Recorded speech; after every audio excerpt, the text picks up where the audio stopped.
Just rest for a moment. Not the kind of rest where the body collapses from exhaustion, but the kind of rest where the mind loosens its grip and the soul exhales. There is a deep intelligence moving through you right now, and it does not require your effort to function. It never has. The sun does not strain to rise. The ocean does not rehearse its waves. The seed does not argue with the soil about timing.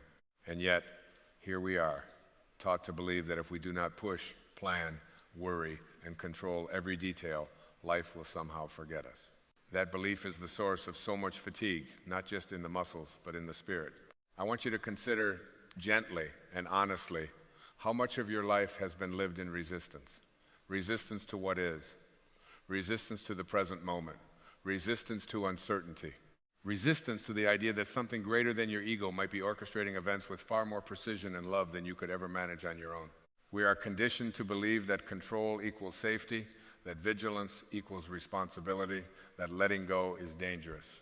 Yet the paradox of spiritual truth is this: the tighter you hold, the more rigid life becomes. The softer you become, the more life begins to flow. There is a wisdom older than your name, older than your history, older than every story you tell yourself about who you are and what you must do to be worthy. This wisdom does not shout. It does not panic. It does not rush.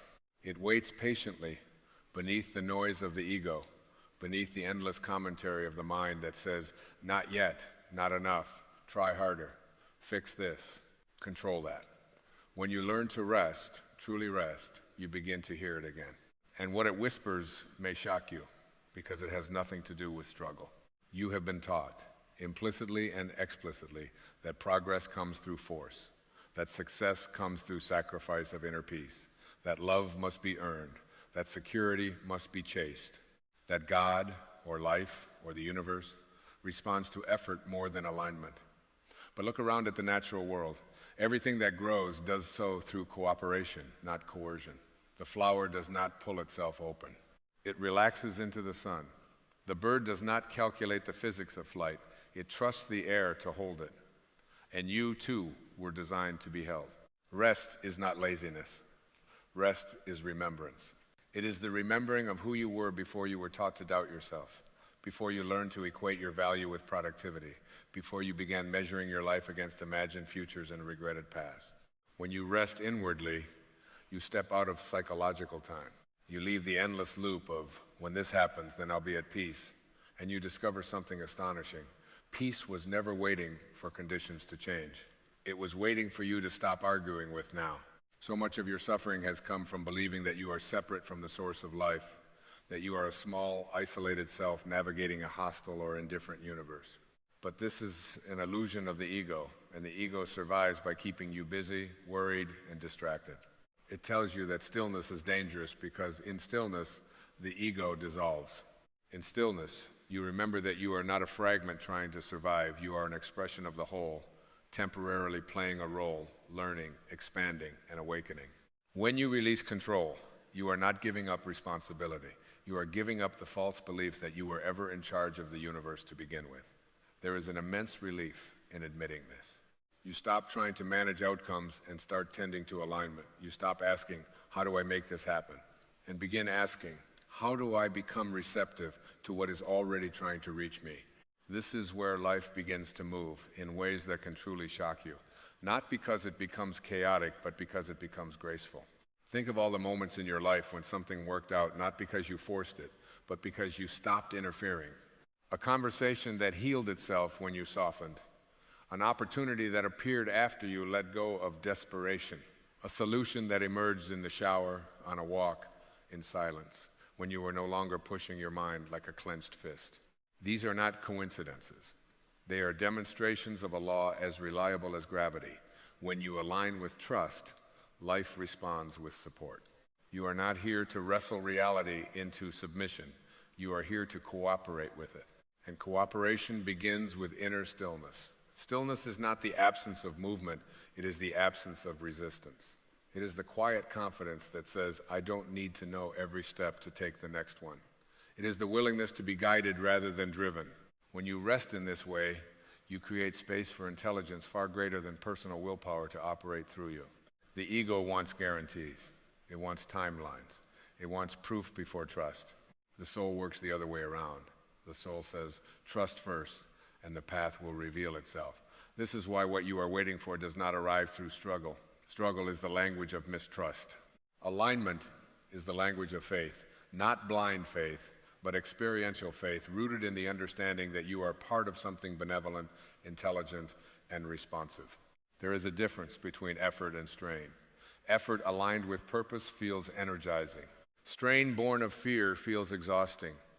Many people confuse the two and pride themselves on strain, calling it discipline or ambition, while quietly burning out their connection to joy. When you release control, effort remains, but strain dissolves. You act, but you are not frantic. You move, but you are not forcing. You participate, but you are not attached to outcomes. This is the art of inspired living. Imagine for a moment what it would feel like to trust life the way you trust your heartbeat. You do not supervise it. You do not worry about whether it will continue. You do not congratulate yourself for making it happen. You allow it. And because you allow it, it sustains you. This same principle applies to guidance, creativity, love, and abundance. They are functions of alignment, not domination. Resting does not mean withdrawing from the world.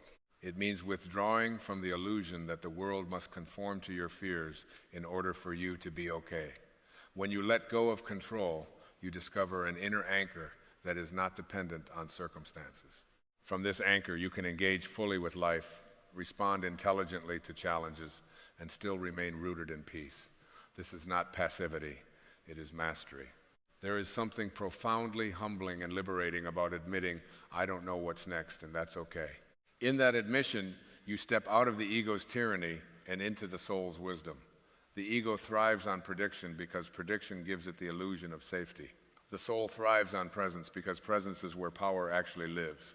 When you are fully present, you are not rehearsing fear or recycling regret. You are available to insight, to synchronicity, to guidance that cannot reach you when your mind is cluttered with control. What God is bringing next will shock you, not because it is random or undeserved, but because it arrives without the familiar markers of struggle. It comes quietly. It comes naturally. It feels like recognition rather than reward. And when it arrives, you may realize that it was never absent. You were simply too busy trying to force it to notice it. Consider how often you have postponed peace, telling yourself that you will rest once everything is resolved. But peace is not a trophy at the end of effort. It is the ground from which effective action arises. When you rest inwardly, you act from clarity rather than compulsion. Your decisions become cleaner. Your words become kinder. Your presence becomes healing, not just for you, but for everyone you encounter.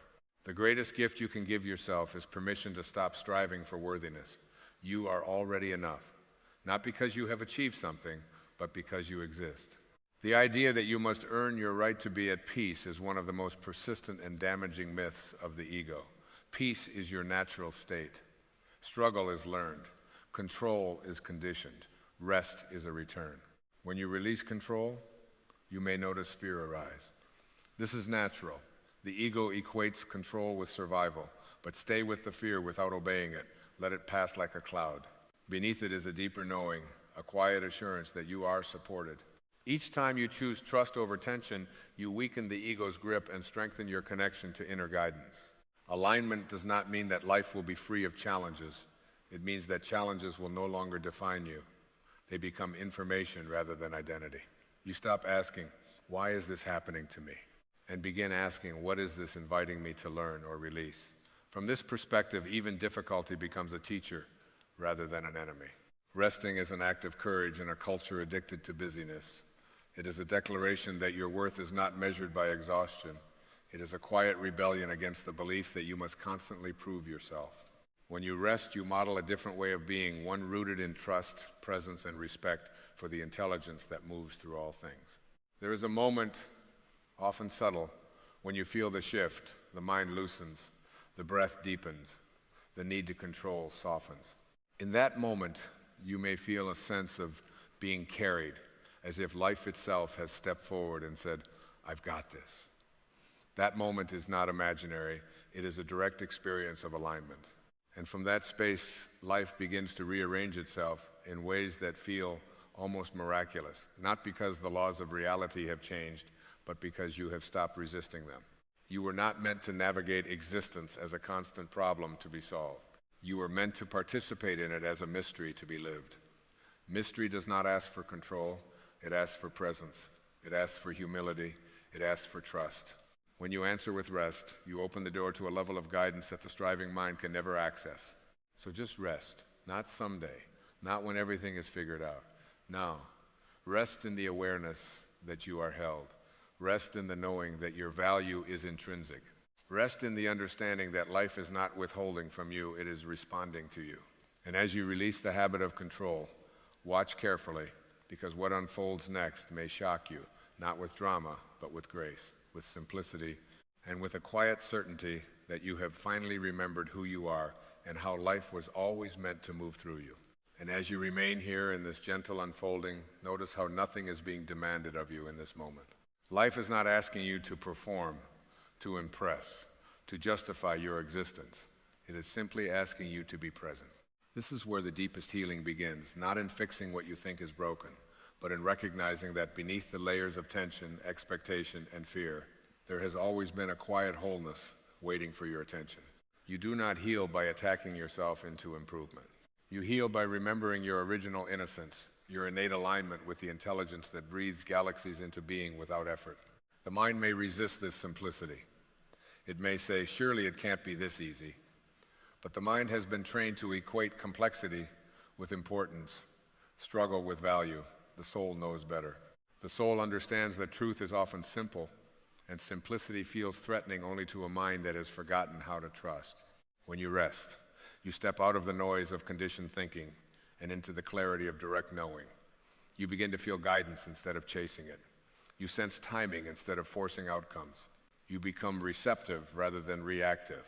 There is a sacred intelligence, moving through pauses, through silence, through spaces where nothing seems to be happening. These are not empty moments, they are gestational moments. Just as a child grows in darkness before being born, your next chapter is forming in stillness, not in frantic motion. When you rush, you interrupt the process. When you rest, you allow it to mature. This is why patience is not passive waiting, but active trust. It is the confidence that life knows what it is doing, even when your mind does not. Notice how often your tension comes from trying to control timing, wanting things to arrive sooner, resolve faster, make sense immediately. But timing is not something you manage, it is something you align with. When you are aligned, what is meant for you arrives without force. When you are misaligned, no amount of effort can make it feel right. Rest recalibrates you. It brings you back into resonance with the natural rhythm of becoming. You are not late, you are not behind, you are not failing because things have not unfolded according to your mental schedule. These judgments are inventions of the ego, which sees life as a race rather than a relationship. Life is not competing with you, it is responding to you. And it responds most generously when you soften, when you stop demanding answers and start listening. Listening is an art that has been overshadowed by the habit of constant doing. To listen is to be available. To listen is to admit that wisdom does not originate solely from personal thought. When you rest, you listen with your whole being. You notice subtle impulses, quiet nudges, intuitive knowings that do not arrive as loud commands but as gentle invitations. Follow these, and you will be led step by step, without strain, into situations, conversations, and opportunities that feel uncannily precise. The shock of what comes next is not that it is overwhelming, but that it feels right. It fits, it resonates. It arrives with a sense of inevitability rather than conquest. And you may look back and realize that every delay, every pause, every moment where nothing seemed to be moving was actually aligning you, shaping you, softening you so that you could receive without fear and hold without clinging. There is a deep relief that comes when you stop trying to control how you are perceived. When you rest in your being, you no longer need approval to validate your existence. You no longer contort yourself to meet imagined expectations. Authenticity emerges naturally when effort drops away. You speak more truthfully, love more freely, and act more courageously, not because you are trying to be brave, but because fear has lost its central role. Rest also reveals how much energy has been wasted on inner conflict, the arguing with reality, the replaying of conversations, the rehearsing of worst-case scenarios. None of this has ever protected you. It has only exhausted you. When you rest, these mental loops begin to unwind. You see that peace does not require agreement with every circumstance. It requires acceptance of your power to choose how you relate to them. Acceptance is often misunderstood as resignation, but acceptance is actually the doorway to intelligent action. You cannot move skillfully from a place of denial. When you accept what is, you gain access to what is possible. Rest brings you into that acceptance, not as a philosophy, but as a felt experience of being okay with now. From that okayness, clarity arises naturally. As you continue to rest inwardly, you may notice an unexpected side effect: gratitude without reason. Not gratitude for specific outcomes, but a quiet appreciation for being alive, for breathing, for sensing, for existing. This kind of gratitude is not dependent on circumstances. It is the recognition that life itself is a gift, and that you are an intimate participant in its unfolding. This gratitude softens the heart and dissolves resentment. Resentment cannot survive an arrested mind because resentment requires the belief that life has wronged you. Rest reveals a deeper truth. Life has been teaching you, shaping you, inviting you into greater awareness. Even the experiences that hurt were not punishments, but lessons filtered through limited understanding. When you see this, forgiveness becomes natural, not forced. You forgive not because you are told to, but because carrying blame feels unnecessary and heavy. And as forgiveness clears space within you, new energy becomes available: creative energy, loving energy, healing energy. You stop recycling the past and start inhabiting the present. You realize that the now is not a bridge to somewhere else. It is the place where life actually happens. When you rest here fully, you are no longer waiting for permission to be at peace. You are embodying it. This embodiment changes how others experience you. Your presence becomes calming. Your words carry less urgency and more truth.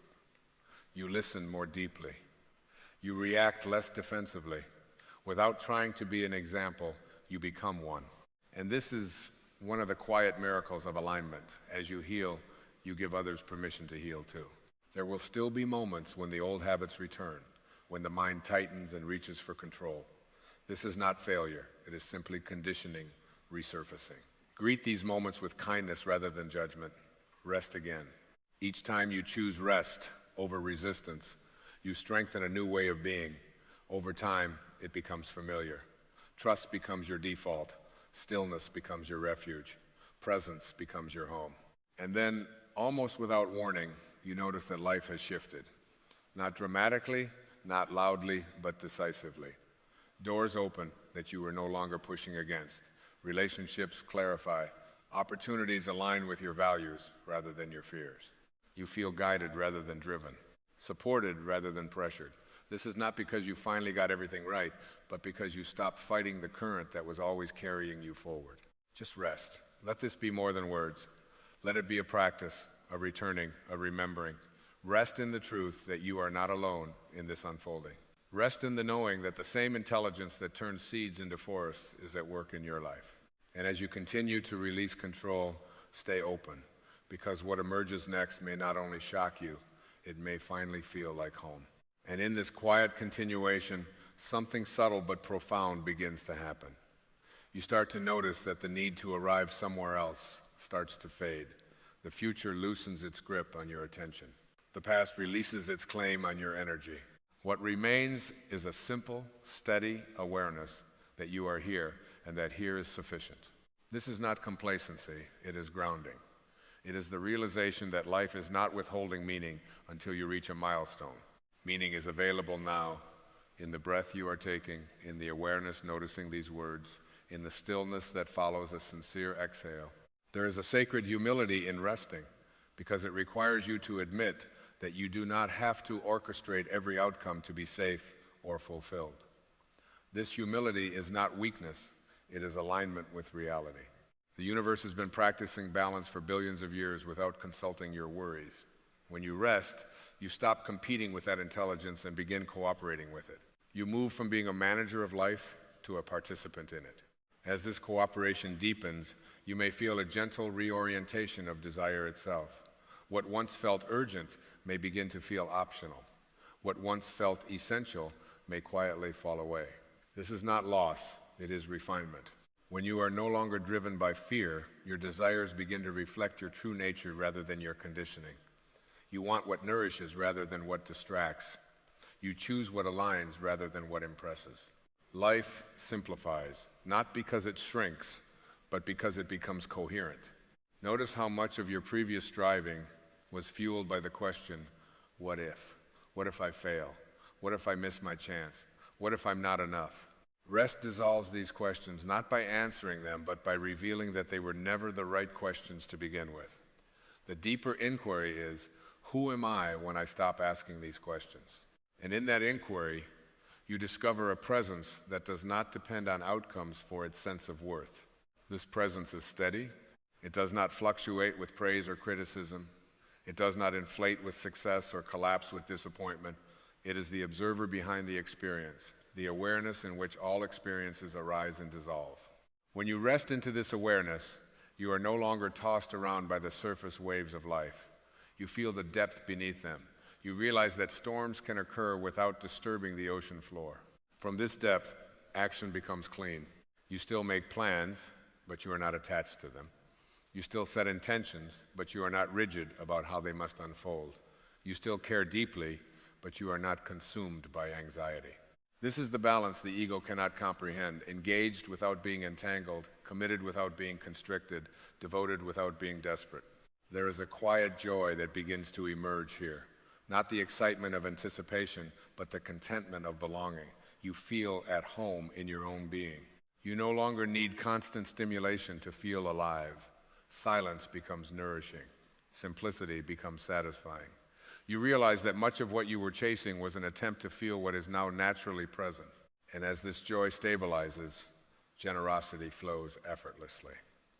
You give not to be validated, but because giving feels like a natural extension of who you are. You listen not to be seen as kind, but because presence feels fulfilling. Love becomes less transactional and more spacious. You stop keeping score because you no longer feel impoverished. This inner wealth changes your relationship with uncertainty. Uncertainty no longer feels like a threat, it feels like possibility. When you trust the intelligence of life, you do not need to predict every turn. You can meet the unknown with curiosity rather than fear. You understand that uncertainty is not the absence of order, but the presence of a larger order that the mind cannot fully map. There may come moments when you realize, almost with surprise, that what you once prayed for has arrived in a form you did not anticipate. Not as a dramatic event, but as a quiet shift in how you experience yourself. You feel more spacious inside, less reactive, more anchored. And you recognize that this was the true answer all along. Not the rearrangement of external conditions, but the restoration of inner alignment. This is why resting is transformative. It does not just change what happens to you, it changes how you meet what happens. And in that change, life itself feels different, more responsive, more intimate, more alive. You feel guided, not because voices are shouting directions, but because your actions arise from clarity rather than compulsion.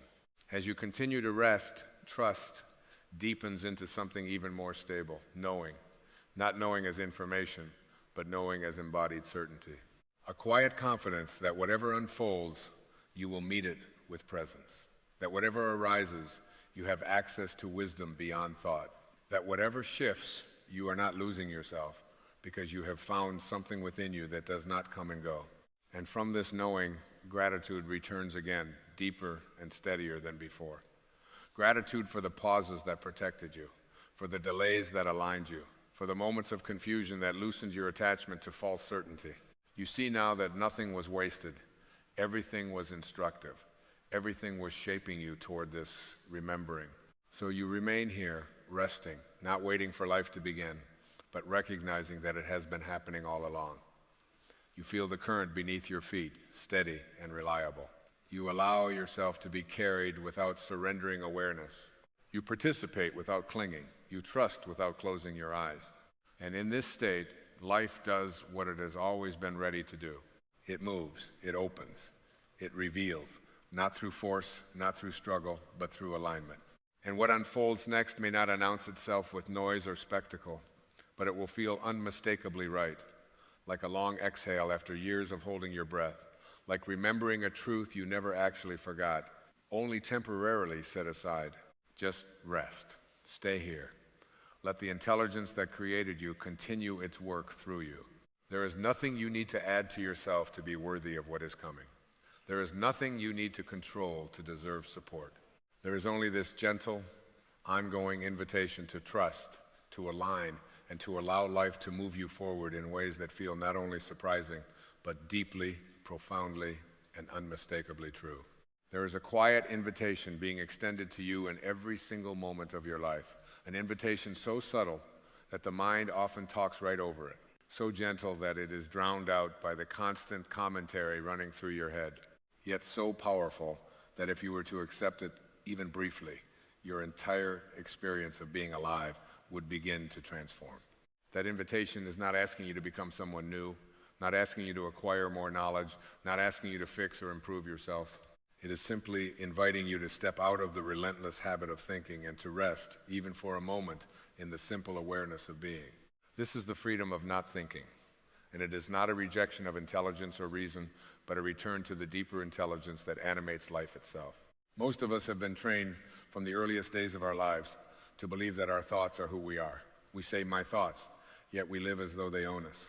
We assume that the voice in our head is the authority on reality, the narrator of truth, the manager of our worth, the judge of our past, and the predictor of our future.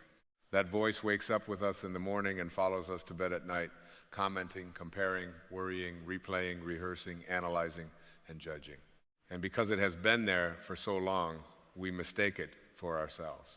But you are not that voice. You are the awareness that hears it. And the moment you begin to sense that distinction, even faintly, something profound begins to loosen inside you. Imagine standing on the bank of a river, watching the water flow past. Leaves drift by, branches float. Sometimes debris rushes through after a storm. You do not jump into the river to argue with the leaves or try to rearrange the water. You simply stand and observe. Thoughts are like that river. They flow continuously, shaped by conditioning, memory, culture, fear, and habit. The suffering begins not because thoughts appear, but because we leap into the river and allow ourselves to be carried away by every current. Freedom begins when you realize you can stand on the bank. You can watch a thought arise without obeying it, without believing it, without turning it into your identity. This realization is not an intellectual achievement. It is an experiential awakening. You cannot think your way out of thinking. You can only notice thinking. And in that noticing, a space opens. That space is not empty in a cold or lifeless way. It is alive, present, alert, and peaceful. It is the same space you experience when you are moved by a beautiful sunset and for a brief moment, the mind goes quiet. It is the same space you touch when you are deeply in love, or when you hold a newborn child, or when you are absorbed in music so completely that there is no past or future, only this. In those moments, you are not thinking about life, you are living it. The mind will immediately protest this idea. It will say, "But I need to think. Thinking keeps me safe. Thinking helps me plan, achieve, survive." And the mind is not wrong in its proper role. Thinking is a wonderful tool, but a tool is meant to be used, not worshipped. A hammer is useful for building a house, but you would not carry it around all day and insist on holding it while you sleep. The problem is not thinking itself. The problem is compulsive, unconscious thinking, the kind that runs automatically, fueled by fear and habit long after it has stopped being useful. That kind of thinking does not protect you, it exhausts you. And see, there is a deep misunderstanding that without constant thinking, you would somehow become passive, dull, or ineffective. In truth, the opposite is the case. When you are not trapped in the noise of the mind, you become more responsive, more intuitive, more aligned with life. Action arising from presence is clear and powerful. It is not rushed, not reactive, not driven by the need to prove or defend. It flows. You may notice that your best ideas, your most creative insights, your most loving responses rarely come from frantic mental effort. They come in moments of stillness, in the shower, on a walk, just before sleep, when the mind relaxes its grip and something deeper speaks. This deeper intelligence does not shout, it whispers. It does not argue, it guides. It does not dwell in regret or anxiety. It lives in now, and now is the only place life ever happens. The past exists as memory, the future as imagination. But life is always happening here, in this breath, in this heartbeat, in this sensation of being alive.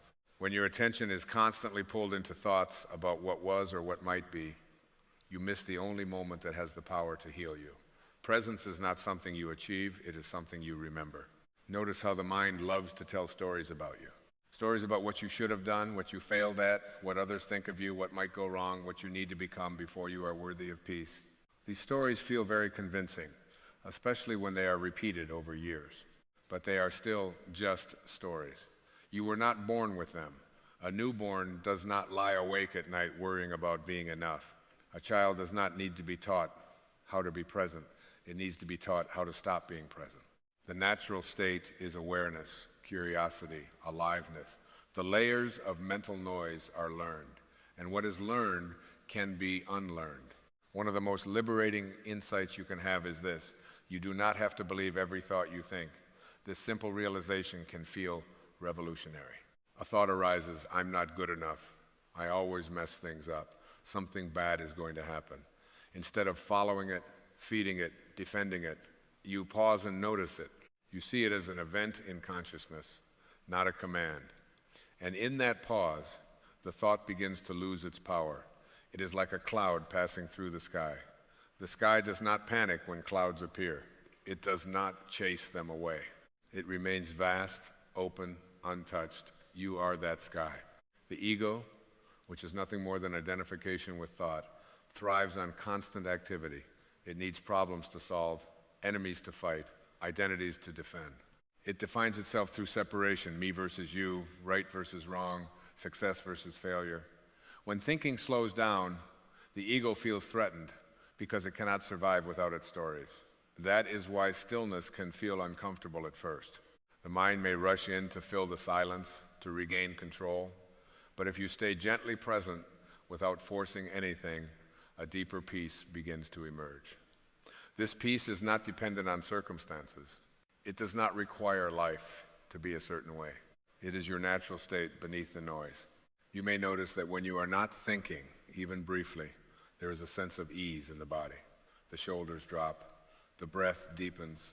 There is a subtle feeling of being held by something larger than your personal concerns. This is not imagination. It is alignment. Life itself is living you. The same intelligence that beats your heart, digests your food, and causes flowers to bloom does not need your mental supervision. When you stop interfering with constant thought, you allow that intelligence to move through you more freely. There is great healing in this. Much of what we call emotional pain is actually the mind replaying old stories and reacting to them as if they are happening now. The body responds to these thoughts with tension, stress, and fatigue. When you step out of thinking, even for a few moments, the nervous system begins to reset. You may find that old hurts soften, not because you analyze them, but because you stopped feeding them with attention. Awareness is the greatest healer because it brings you back to the present, where the past cannot survive. This does not mean you suppress thoughts or try to force the mind into silence. That would only create more struggle. The freedom of not thinking is not achieved through effort. It comes through gentle noticing, through curiosity, through allowing.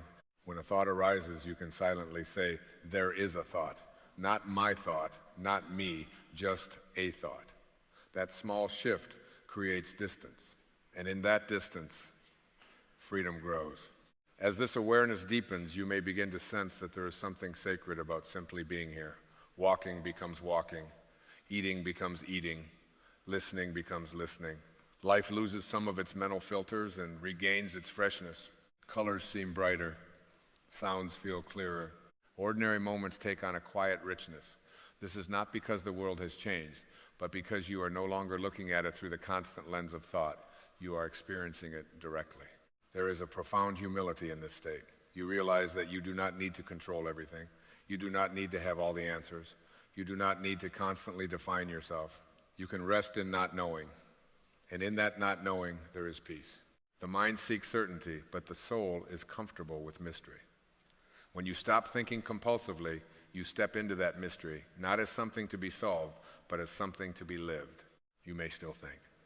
Thoughts will still come, but they will no longer dominate you. They will come and go, like visitors passing through a house that you no longer mistake for your identity. You will begin to sense that who you are is far larger than any description, any label, any story. You are the awareness in which all of this appears. And awareness itself is free. This is the freedom of not thinking. It is not an escape from life, but an entrance into it. It is not about becoming blank or detached, but about becoming fully present. It is the realization that peace is not something you find at the end of a long journey of self-improvement. It is what remains when you stop arguing with the present moment. Right here, right now, beneath the stream of thoughts, there is a stillness that has been waiting for you all along. And the moment you notice it, even for a breath, you remember something essential. Life does not need to be figured out in order to be lived, and you do not need to think your way to freedom, because freedom is what you are when you stop thinking you are not. And as you remain here, resting in this gentle, noticing something even subtler begins to reveal itself, something that cannot be grasped by the mind because it exists prior to thought itself. You begin to sense that the silence beneath thinking is not empty. It is intelligent. It is loving. It is aware. It has always been here, quietly witnessing every joy and every sorrow, every success and every mistake, without judgment, without impatience. This presence has never abandoned you, not even in your darkest moments, even when your thoughts told you that you were alone, broken, or lost. Those were thoughts. This presence was still here, steady and unchanged. When the mind quiets even slightly, you may feel a softness arise in the heart, as though something long clenched is finally allowed to loosen. Many people carry an unconscious tension, a subtle resistance to life, born from the belief that they must constantly manage, control, and improve themselves in order to be okay. The freedom of not thinking gently dissolves this burden. You realize that you do not have to earn your right to be here. Existence itself is your invitation. The fact that you are breathing, sensing, aware is already enough. The mind often insists that peace will come later, after you fix yourself, after circumstances improve, after you understand everything. But peace does not live in the future. It lives beneath the noise of now, and now does not require your commentary. It does not ask for your approval. It simply is. When you stop mentally narrating your life, you step into direct contact with it. You feel the aliveness in your hands, the quiet rhythm of your breath, the subtle vibration of being. This aliveness does not need to be interpreted. It only needs to be felt. You may begin to notice how often thought pulls you away from this aliveness. A memory arises, and suddenly you are reliving an old conversation. An imagined future appears, and suddenly your body tightens as if it were already happening. The mind is very persuasive in this way. It turns imagination into apparent reality. But the moment you return to awareness, you see that the past is not here and the future is not here. Only sensations, sounds, and presence are here. And presence has no problem. This does not mean that challenges disappear or that life becomes free of difficulty. It means that difficulty is no longer multiplied by mental resistance. Pain may arise, but suffering is optional. Suffering is what happens when the mind insists that what is happening should not be happening. When you stop thinking in this way, pain is experienced as a movement of energy, not as a personal failure or injustice. It passes more quickly because it is not fed by story. There is a profound compassion that grows from this understanding, both for yourself and for others. When you see how much of your own struggle was created by unconscious thinking, you begin to recognize the same pattern in everyone around you. You see that people are not cruel or unkind because they are bad, but because they are identified with their thoughts, trapped in fear-based narratives that they mistake for truth. This realization softens the heart. Judgment relaxes. Forgiveness becomes natural, not as a moral obligation, but as a recognition that everyone is doing the best they can from their current level of awareness. In moments of deep presence, you may sense a connection to something universal, something that extends far beyond your personal story. The boundaries between me and life begin to blur. You realize that you are not a fragment struggling in a hostile world, but an expression of the same intelligence that moves the stars and grows the forests. This is not a belief to adopt. It is a truth to be felt, and it is felt not through thinking, but through stillness. The ego fears this realization because it threatens the illusion of separation. The ego wants to be special, defined, superior, or at least distinct, but awareness is inclusive. It does not divide life into opposing camps. It sees unity where the mind sees conflict. When you rest in awareness, you do not lose yourself. You lose the false self that was never truly you. What remains is more intimate, more authentic, more alive. You may notice that as thinking loosens its grip, gratitude arises spontaneously. Not gratitude for specific achievements or possessions, but a quiet appreciation for existence itself, for light, for breath, for the simple miracle of being conscious. This gratitude does not need a reason. It flows naturally from presence. And gratitude, in turn, deepens presence. It is a gentle, self-sustaining cycle. There is also a great simplicity here. Life becomes less about accumulation and more about appreciation, less about becoming and more about being. The mind is always asking, what's next? Awareness asks, what's here? And what is here is always enough. Not because your life is perfect, but because perfection is not required for peace. Peace comes from alignment, not from arrangement. As you live more from this space, you may find that your actions become more aligned with your deepest values. You listen more deeply. You speak more honestly. You act with less urgency and more clarity. This is not because you are trying to be a better person, but because presence naturally expresses itself through kindness, patience, and wisdom. When the noise of self-centered thinking quiets down, what remains is a natural inclination toward harmony. You may also find that fear begins to lose its authority. Fear is a thought-based emotion. It lives almost entirely in the future. When you are present, fear has nothing to hold on to. This does not mean you become reckless or naive. It means you respond to life from intelligence rather than from panic. You trust the unfolding more, not because you know how everything will turn out, but because you are no longer trying to control what cannot be controlled.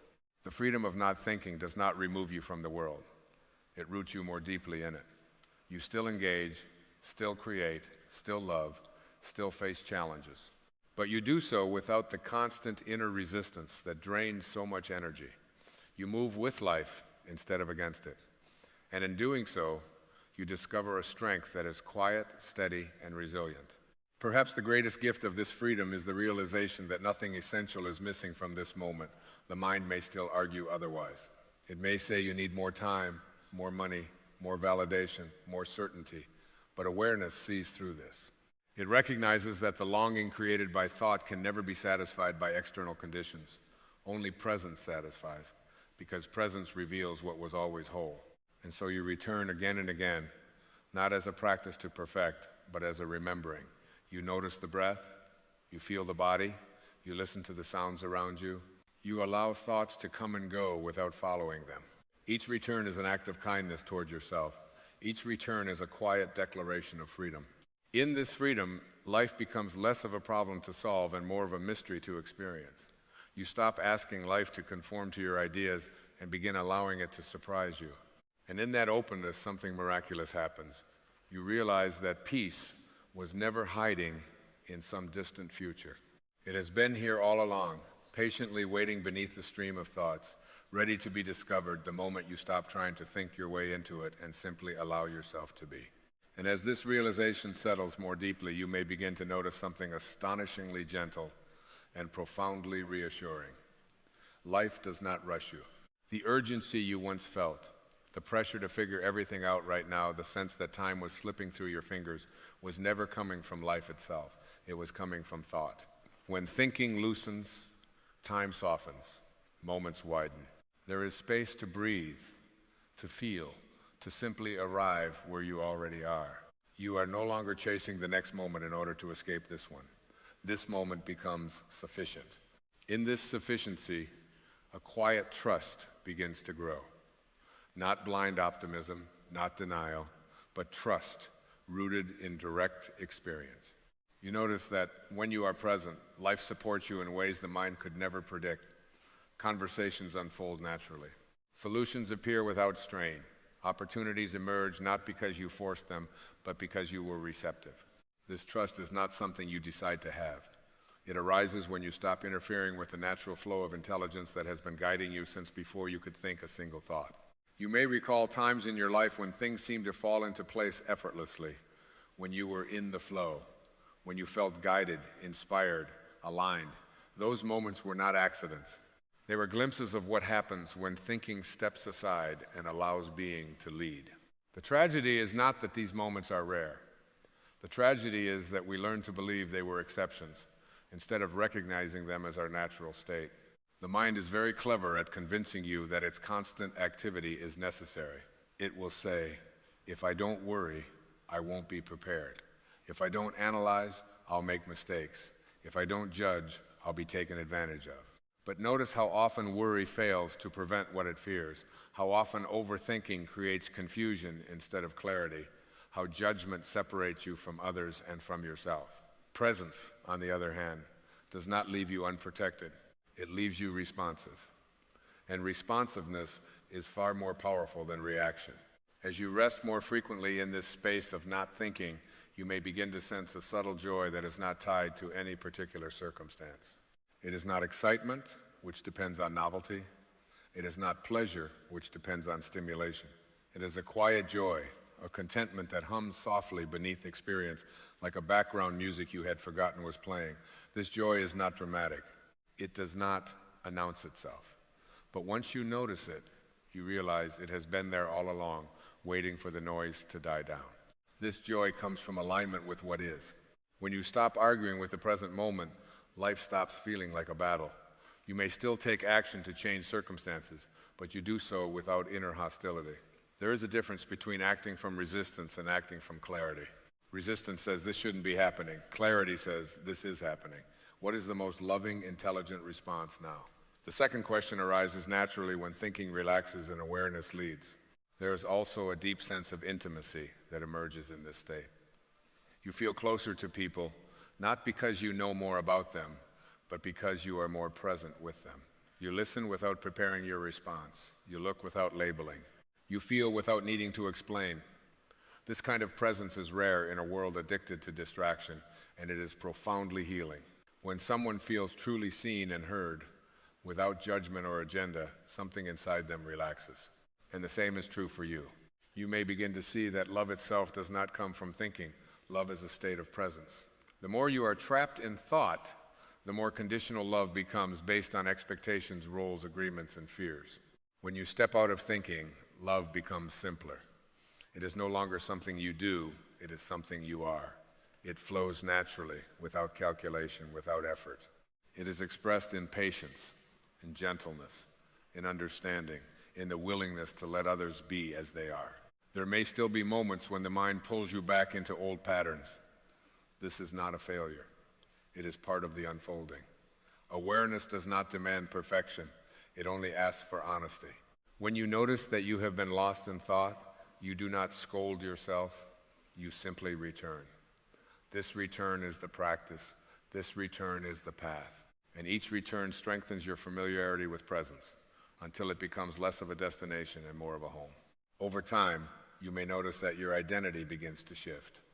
You no longer define yourself primarily by your past, your achievements, your roles, or your struggles.